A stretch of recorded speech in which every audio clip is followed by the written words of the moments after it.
Hello everyone, welcome to a brand new video. 4 months has passed since I made the Paludarium and it is time for an update video.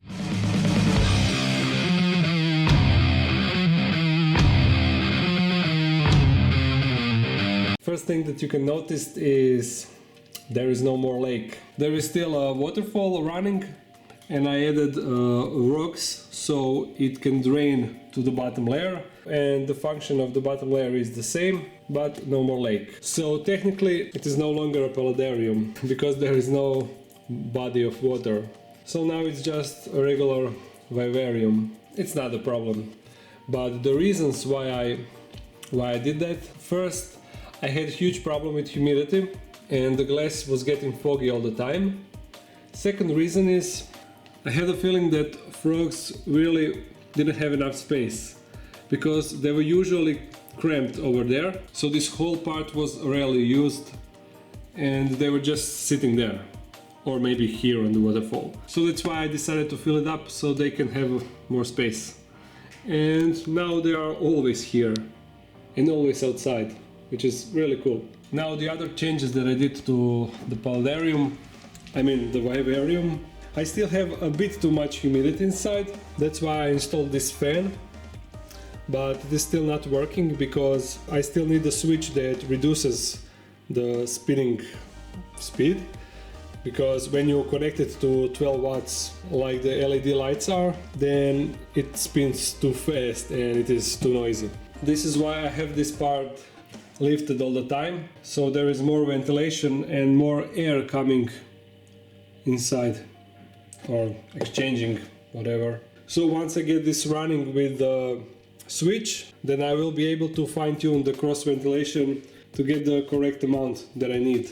Also, I said that I will be integrating everything in this box, but I still didn't.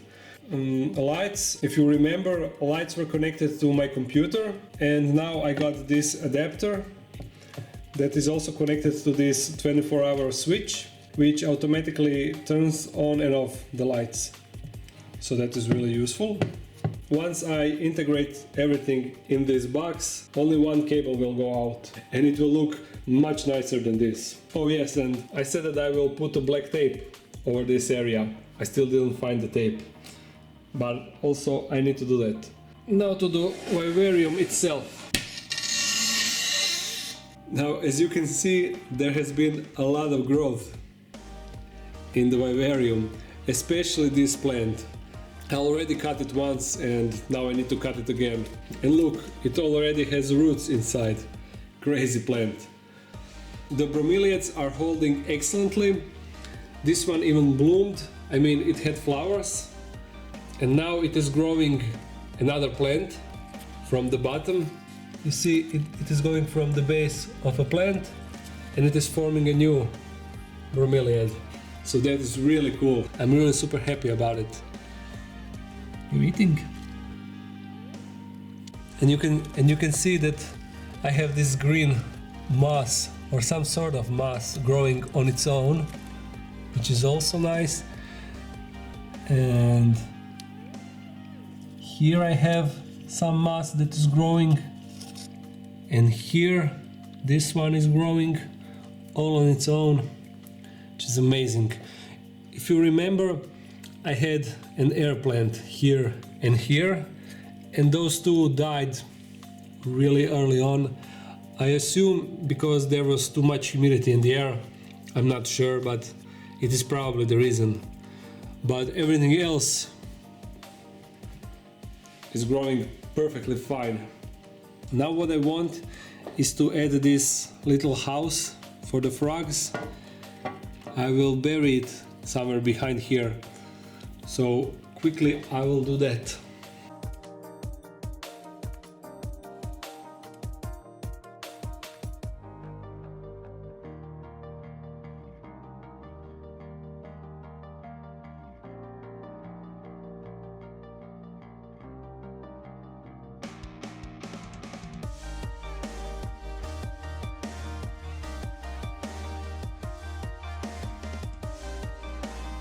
There we go. It will be some additional place for them to hide. That is one thing. And I will also cut this plant a bit. I really want to get some other type of plants for this area.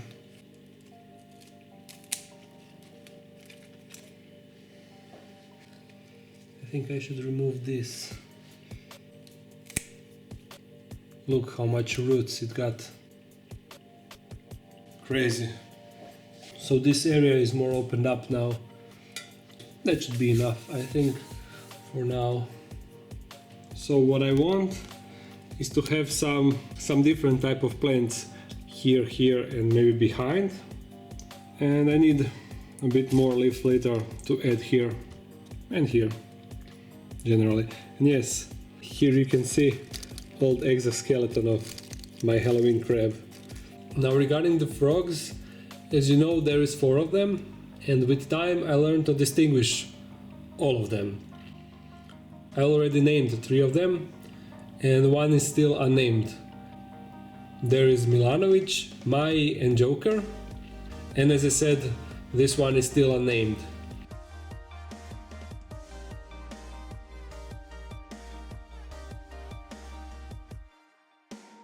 I distinguish them based on their back pattern. I mean the pattern on their back. For example, the Milanovic, his back line is broken on the middle, and the left side is connected with the black dot he has around his left arm.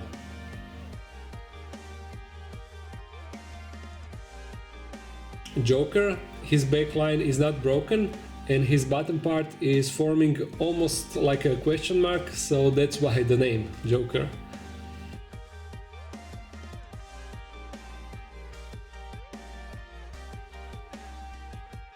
The third one is Mai. He has a straight black line and he is completely symmetrical, just like the one that is still unnamed. That one is also symmetrical, but his back line is broken in the middle.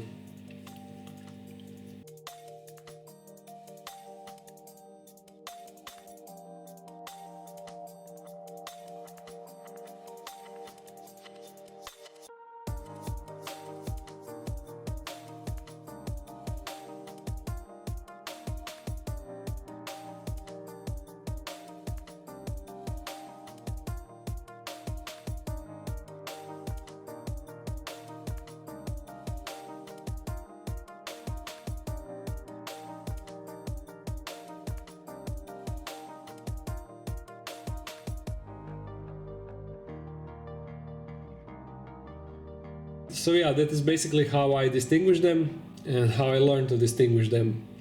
It seems that they grew a bit. I can't really tell because I see them every day and they are super active. I can always see them jumping around their enclosure and looking for food and whatever the frogs do. And I could really recommend to everyone that is considering keeping frogs to get a dart frogs because they're awesome pets. Really beautiful display. They are really fun to watch, especially when they are hunting for fruit flies.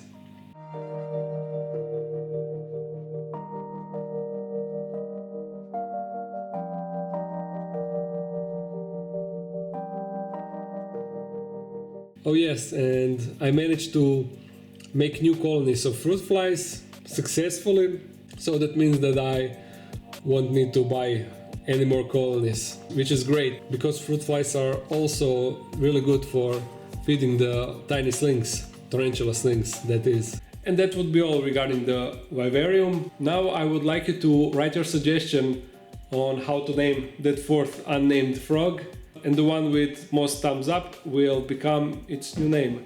I mean its first name, since it doesn't have. And yeah, also I don't know their genders yet. Probably smaller ones are male and bigger ones are females, but I don't know, and I didn't name them according to genders. So the first name that comes to your mind, write that and thumbs up other suggestions that you like. Other than that, thumbs up the video, and if you're new to this channel, make sure to subscribe.